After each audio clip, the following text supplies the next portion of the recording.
guys, thanks for checking back into the channel where we talk about Harleys, motorcycle gear, and other things like that. Today we're going to review this helmet that I just purchased a few weeks ago from AGV. It's the AGV X3000. The AGV X3000 is a retro-inspired helmet that features the same legendary shape that Agostini wore back in the day.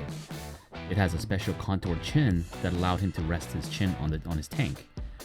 If I'm being honest with you, I have no idea who Agostini is, but the helmet is a cool looking retro cafe racer helmet. It features an advanced composite fiberglass outer shell, and it comes in 3 shell sizes: XS to MS, ML to large, XL to 2XL. The visor features an on-off air vent with channels hollowed in the shell. It also features premium interior constructed of genuine leather and suede fabric with an embroidered logo. It has removable and washable interior, neck roll not removable, and a double D-ring retention system. Now, with all that out of the way, I'm going to break down the helmet in a few different categories, and then talk about whether or not I think it's worth buying at this price point. The first thing that I'm just going to cover is the looks. I primarily buy my helmets based on mostly, I would say 90% looks. The AGV X3000 is a great looking helmet. It's got that cool retro vibe. It has that classic styling. The AGV X3000 is a great looking helmet. It's got that classic look, the retro vibe, and all the styling that you would want from the classic cafe racer style helmet. But to be honest, we've been there and done that. The Gringo S, the Bell Bullet, and a lot of other helmet companies have come out with this retro looking helmet. So this isn't anything revolutionary to say, but I do think they have pulled off a great looking helmet regardless.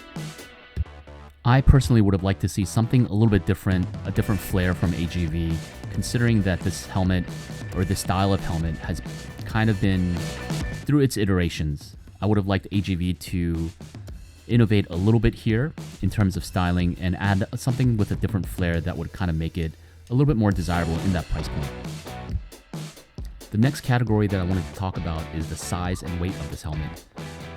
I went with an XXL, thinking that AGV was going to be tighter than normal American styling helmets, but I was actually surprised. I could have gone with an XL and have been totally fine. In fact, the outer shell actually seems pretty comparable to the Biltwell Gringo S, which is an XL. If you look at the comparisons here between the Biltwell Gringo S to the left and also the Simpson Outlaw Bandit to the right. Just notice how the AGV X3000 looks smaller in shell size than the Biltwell Gringo S and also the Simpson Outlaw Bandit helmet. For me, this is actually a plus, or this is a positive, just because I tend to wear an XL helmet, and on my frame, I tend to look like a bobblehead at times with certain brands of helmets. So I like that the AGV X3000 looks pretty proportional to my frame. The helmet also comes in at 3.06 ounces, so this is a very, very light, and one of the reasons why I decided to pick this helmet over a helmet like Bell Bullet. The next category that I want to cover is comfort. So within the comfort category, there's going to be 4 things I want to cover. Ventilation. So with this helmet, there's plenty of ventilation available just because it's a retro helmet. There's not a lot of wind proofing. There's no chin curtain, so you're going to get all that air coming in from the bottom of your helmet, which is really nice in the summer or in warmer weather when you need a lot of ventilation for your helmet. Now, with all this ventilation, I thought there was going to be a lot of wind noise coming from the helmet or coming within the helmet, and I was pleasantly surprised that the helmet was actually quieter than I expected. Just to give you some comparisons, I would say it's comparable to the Biltwell Gringo S in terms of wind noise. Because there aren't as many vents in the helmet, or nearly any vents at all, it does prevent a lot of wind noise, so this is one of the benefits of having a classic or retro styled helmet. The field of view on this helmet also makes this helmet really comfortable to wear. You can see pretty much everything from your peripheral vision from your left to right, and very much from your top to bottom. I will say this is probably one of my most favorite aspects of this helmet.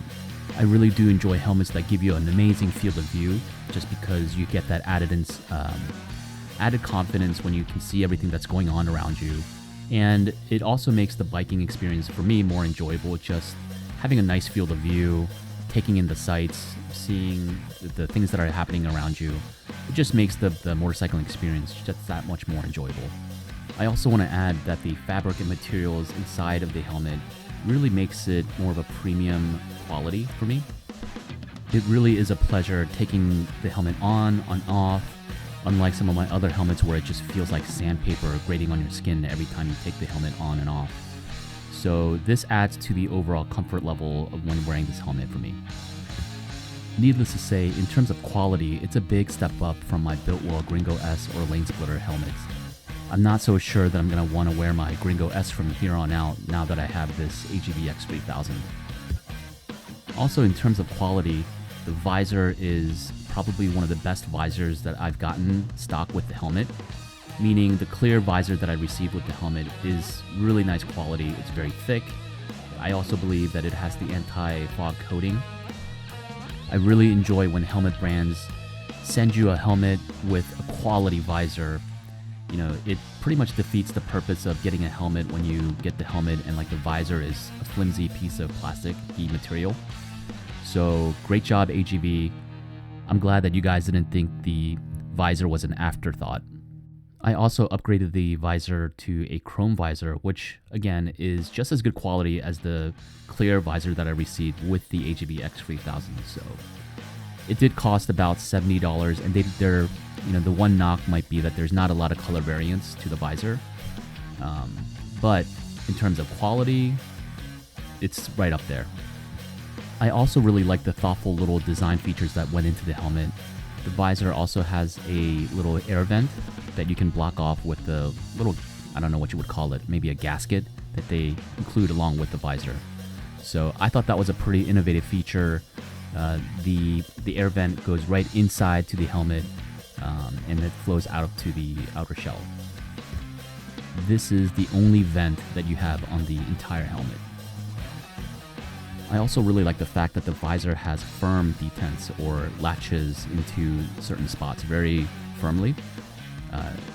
If you're a rider that likes to ride it, quarter up or halfway up, you're not going to have the wind flapping the visor up and down while you ride. It just stays in place, doesn't shake around or move around a lot.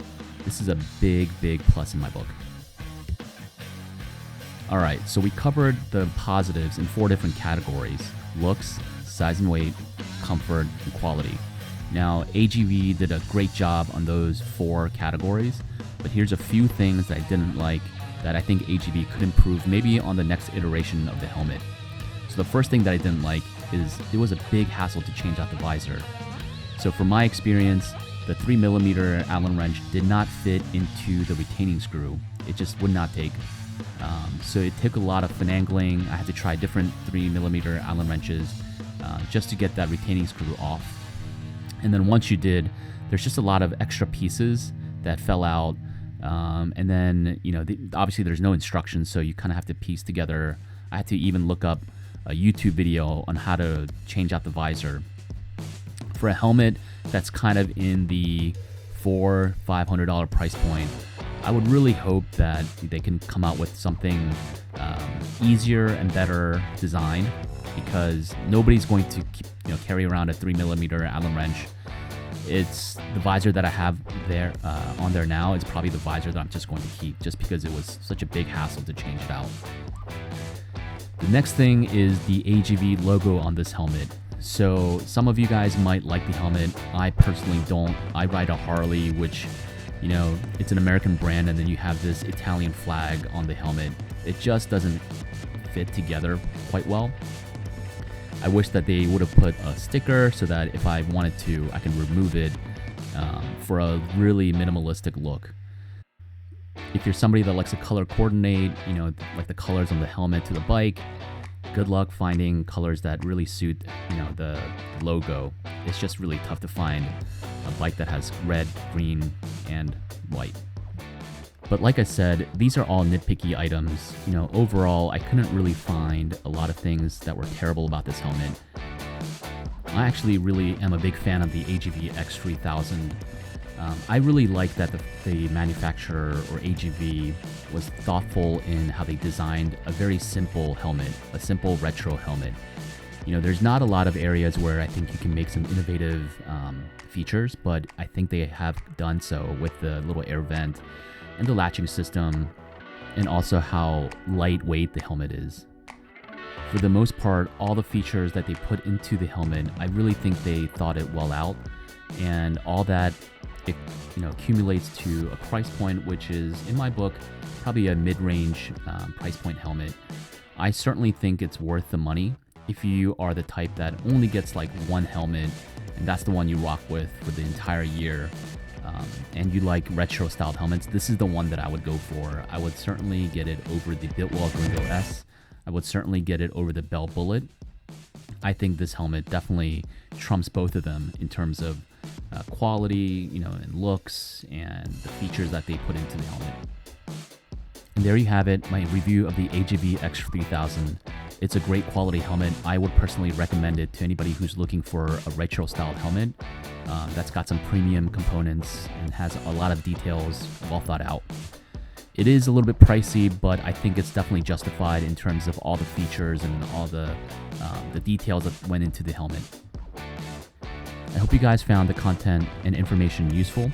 If you're new, please subscribe to the channel and hit that thumbs up button. In the future, we'll have more content, whether it's reviews or things I've done to my bike or rides with my buddies. But next time I'll probably talk about my Hammer Performance 1250 kit that just had its 500-mile braking period. So we're going to test that out. So until then, I'll see you guys next time. Thanks.